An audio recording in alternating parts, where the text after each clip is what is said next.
Assalamualaikum warahmatullahi wabarakatuh. Perkenalkan, nama saya Alvin Muiz Khairuddin dari Prodi Agribisnis Fakultas Pertanian Universitas Trunojoyo Madura INM 13.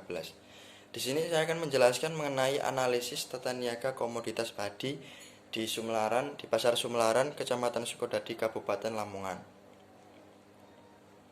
Langsung saja lanjut slide selanjutnya. Di sini saya menggunakan komoditas padi. Padi merupakan komoditas dari tanaman pangan. Komoditas padi merupakan salah satu komoditas yang menjadi perhatian khusus dari pemerintah karena merupakan salah satu bahan makanan pokok masyarakat Indonesia. Kebutuhan pangan akan terus meningkat disebabkan dari jumlah peningkatan penduduk yang berada di Indonesia. Pemerintah Indonesia terus berupaya untuk melakukan pengendalian padi dengan jumlah yang cukup. Berbagai upaya yang telah dilakukan pemerintah dalam meningkatkan produksi padi untuk mencapai target program peningkatan produksi beras nasional, di antaranya penggunaan bibit unggul dengan produktivitas tinggi, penggunaan pupuk bertimbang dan efisien. Oke, di sini saya akan menjelaskan mengenai tata niaga produk agribisnis dan tata niaga produk non agribisnis. Yang pertama, tata niaga produk agribisnis yaitu bentuk kegiatan yang berhubungan dengan perpindahan hak milik dan fisik barang hasil pertanian dari tangan produsen ke konsumen akhir, beserta lembaga tata niaga yang terkait di dalam kegiatan tersebut.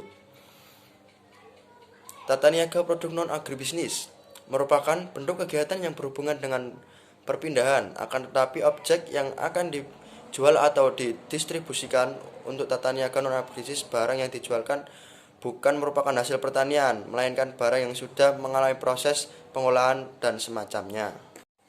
Baik, selanjutnya saya akan menjelaskan mengenai commodity approach atau pendekatan komoditas. Tanaman berbulir beras yang memiliki nama Latin Oryza sativa ini merupakan salah satu tanaman terpenting dalam keberlangsungan pada perubahan saat ini.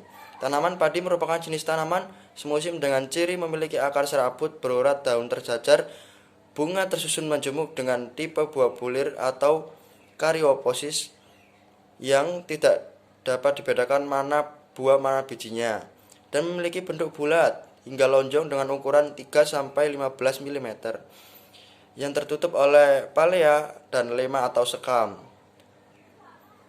Selanjutnya yaitu pendekatan fungsi atau functional approach. Dalam kegiatan saluran pemasaran komoditas padi di Sumelaran, Kecamatan Sukodadi, menggunakan pendekatan fungsi untuk masing-masing lembaga pemasarannya dengan tujuan diantaranya ini yang pertama fungsi penukaran, yaitu pada seluruh lembaga pemasaran yang terlibat dalam saluran pemasaran padi tersebut seperti tengkulak, pedagang, pengumpul, pedagang beras, agen penjual, bahkan pengecer melakukan fungsi penukaran berupa penjualan dan pembelian. Yang kedua yaitu fisik. Pada fungsi fisik yang dilakukan oleh lembaga pemasaran yaitu pengangkutan komoditas tiap pembeliannya, selain juga ada penyimpanan yang dilakukan oleh pedagang besar. Yang ketiga yaitu ada fasilitas dari semua lembaga pemasaran yang terlibat di Sumelaran menerapkan atau mengalami fungsi fasilitas, yaitu mengalami sebuah resiko, grading, sortasi, dan informasi pasar. Oke, selanjutnya di sini saya akan menjelaskan mengenai market struktur atau analisis struktur pasar. Pada analisis kuantitatif yang dilakukan dalam mini riset pada pasar Sumelaran ini dapat dianalisis dengan menggunakan analisis market share, di mana nilai market share tengkulak atau pedagang pengumpul di pasar tersebut dapat dilihat dari rata-rata market share konsentrasi rasio, di mana dari kelima responden tengkulak dan pedagang pengumpul memiliki volume pembelian hampir sama, yang artinya tidak ada hasil yang terlalu menonjol dari kelimanya. Hal itu diartikan bahwa struktur pasar di Kecamatan Sukodadi, Kabupaten Lamongan mengarah pada struktur pasar persaingan murni. Oke, selanjutnya saya akan menjelaskan mengenai analisis perilaku pasar. Lembaga pemasaran yang terlibat terdiri dari tengkulak, pedagang pengepul, pedagang besar, agen penjual, hingga agen pengecer. Tengkulak yang di sini berperan membeli suatu komoditas dari petani dengan skala kecil. Pedagang pengepul terdapat Pedagang pengepul yang di sini berperan membeli komoditas padi dari beberapa tengkulak karena modal yang dimiliki lebih besar dari tengkulak. Pedagang besar di sini berperan mengumpulkan padi dari pengepul, kemudian melakukan beberapa proses dengan teknologi yang ada. Selanjutnya itu ada agen penjual. Agen penjual yang berperan mendapatkan pasokan padi bisa berupa beras yang diperoleh dari pedagang besar. Selanjutnya itu ada pengecer. Pengecer berperan sebagai lembaga pemasaran yang berhadapan langsung dengan konsumen dan merupakan ujung tombak dari pemasaran tersebut. Selanjutnya yaitu saluran fungsi dan biaya pemasaran. Saluran pertama, dari produsen ke tengkulak kemudian ke konsumen. Saluran kedua, produsen kemudian ke tengkulak, tengkulak ke pedagang besar, kemudian yang terakhir yaitu konsumen. Pada saluran ketiga, produsen ke pedagang pengepul, kemudian pedagang pengepul ke pedagang besar, kemudian pedagang besar ke agen penjual, agen menjual ke pengecer, kemudian pengecer ke yang terakhir konsumen. Kebijakan penentuan harga komoditas. Dalam penjualan padi ini, petani memiliki kekuatan posisi tawar dengan bekal informasi pasar yang sudah didapat. Tetapi tengkulak atau pedagang pengepul sudah menetapkan harga maksimal, maka dari itu secara tidak langsung tengkulak sebagai penetap harga penjualan.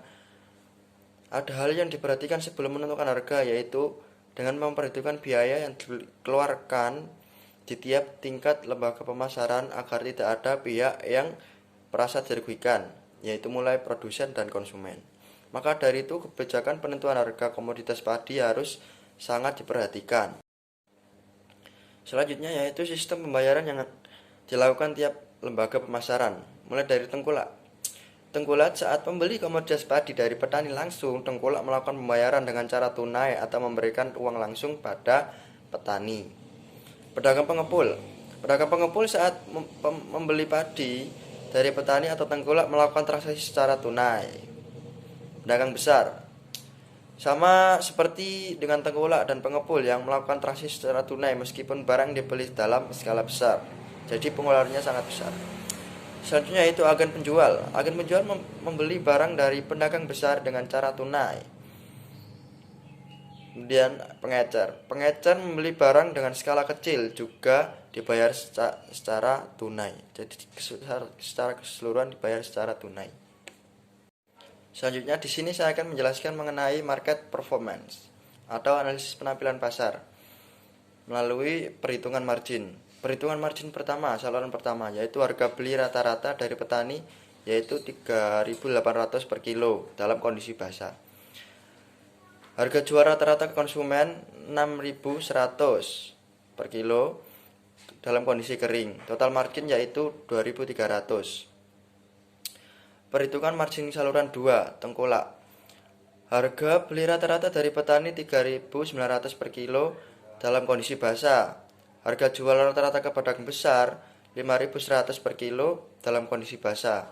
Besar margin M1 yaitu 1.200. Pedagang besar, harga beli rata-rata dari tengkulak 5.100 per kilo kondisi basah. Harga jual rata-rata ke konsumen 7.900 kg yang sudah menjadi beras. Besar margin M2 sama dengan 2.800. Total margin M1 ditambah M2 yaitu 4.000.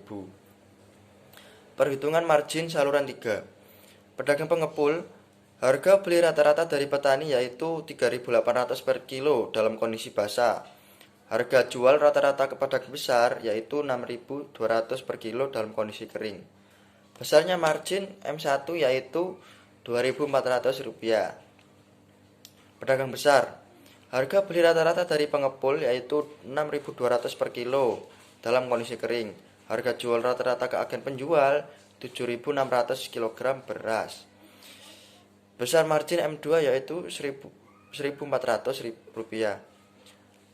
Agen penjual, harga beli rata-rata dari pedagang besar 7.600 per kilo dalam bentuk beras. Harga jual rata-rata ke pengecer 8.000 per kilo dalam bentuk besar.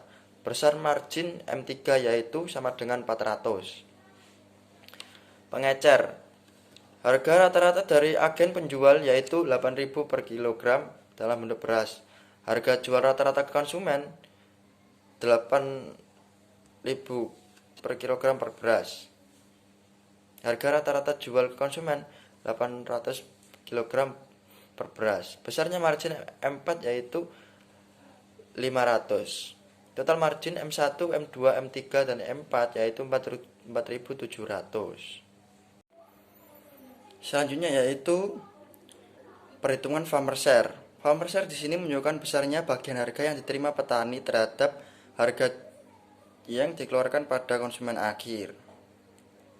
Besarnya farmer share pada saluran 1 yaitu 62,29%, pada saluran 2 yaitu 76,47%, dan pada saluran 3 yaitu 61,29%.